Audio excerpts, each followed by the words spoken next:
જય હિન્દ દોસ્તો, હું છું આપનો દોસ્તો લોક સાહિત્યકાર આઝાદ. અને ઝાલાવાડની જોરાવર ધરતીની માલિપા તો એમ કહેવાય કે કંઈક ઇતિહાસ ધરબાઈને પીડ્યા છે. ત્યારે ધ્રાંગધ્રા તાલુકાના જેસડા ગામની માલિપા અત્યારે હું આવ્યો છું મારા વાલા. ત્યારે ગામની માલિપા તળાવને કાંઠે તમે જોશો ને તો 40 થી 50 જેટલા પાળિયાઓ એમ કહેવાય કે અડીખમ ઊભા છે, જાણે એક આખી ફોજ આપણી સામે ઊભી હોય. દોસ્તો, કંઈક ઇતિહાસ આ ગામની માલિપા ધરબાઈને પીડ્યો છે. બહુ જૂનું ગામ છે. તો ગામની માલિપા તમે જોઈ શકો છો, સુરવીરોના ઘણા બધા પાળિયાઓ છે. અગાઉ પણ મેં તમને પાળિયાઓ દેખાડ્યા ને હજુ હું દેખાડીશ. તો આપણી સાથે ગામના વડીલો પણ જોડાઈ ગયા છે, મારા મિત્રો પણ આવ્યા છે. ખાસ કરી અને અમે આ પાળિયાઓના દર્શન કરવા આવ્યા છીએ.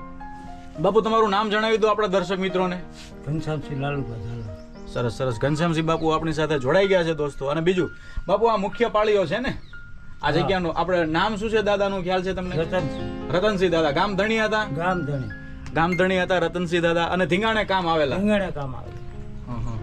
તો દોસ્તો, આ અને બીજી વસ્તુ એ છે કે વિશેષ માહિતી પણ હું તમને આપીશ વિડીયોમાં.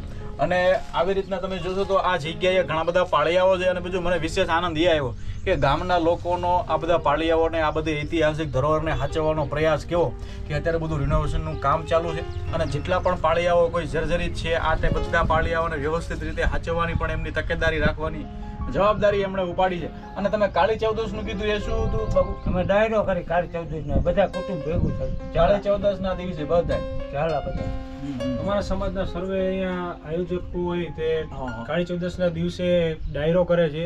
દાદાને કહુંબા પાણીની પ્રસાદી જારે, પછી દાદાને ધજાનું વાર કરે, સિંદૂર સાપા કરી અને પછી પ્રસાદી સાથે લઈએ સાથે બેન પછી પ્રસાદીનું આયોજન કરે છે.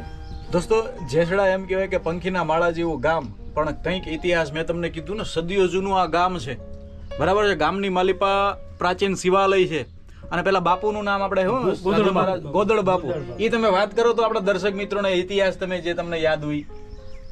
અજીતસિંહ વાળા એટલે આપણે અહીંયા કડે તળાવની પારે ગોદર દાદા છે.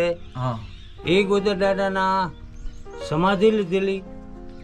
અને આપણે ધ્રાંગધ્રાથી જાતગીર બાપુ આવેલા, અજીતસિંહ બાપુ મળવા આવ્યા. ત્યારે એમને તાવ આવ્યા તો ગોદર દાદાને.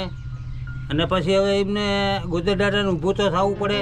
અજીતસિંહ બાવા આવ્યા એટલે પછી એમને તાવ મૂક્યો ગોદડીમાં. અને એ અજીતસિંહ બાવા ભાઈ બેઠા. તે એમને પૂછ્યું અજીતસિંહે કે આ ગોદડું કેમ જરૂરી છે? કે મને તાવ આવ્યો હતો એટલે મેં તાવ એમને ગોદડી મૂકી દીધો, હું તમારી પાસે બેઠો. અને ધ્રુજે એ તાવ છે. એ તાવ છે. દોસ્તો, એ ગોદડ બાપુના પણ હું તમને દર્શન કરાવીશ. બહુ વર્ષો જૂની આ બધી કહાણી છે, વાતો છે. ઝાલાવાડની આ જોરાવર ધરતી મારા વાલા, પાણે પાણે જે ઇતિહાસ ધરબાઈને ભીડ્યો છે. બ્રોડ સિંધો પર ઝુકતી પશ્ચિમે મધ્યમાં એશિયાની અટારી, હિન્દ દેવી તણે કમર પર ચમકતી ધડકસી તીક્ષ્ણ જાણે કટારી. અઢારી આ પહાડો ઉન્નત મુખે કીર્તિ ઉચ્ચારતા ને ગરજતી જલનિધિ ગાન સરણી, પણ ભારતી ભૌમની વંદુ તનિયાવડી ધન ધન્ય હો ધન્ય અમારી સૌરાષ્ટ્ર ધરણી. ઈ આખી સૌરાષ્ટ્રની ધરતીની માલિપા કંઈક ઇતિહાસ ધરબાઈને પીડ્યો છે. એમાં તે ઝાલાવાડની ધરતી મારા વાલા, આપણે કંઈક ને કંઈક નવું જાણતા રહેશું, જોતા રહેશું. ફરીને મળીશું કોઈ નવા વિડીયોમાં. અને આ વિડીયો પણ આગળ તમે જોતા રહેજો.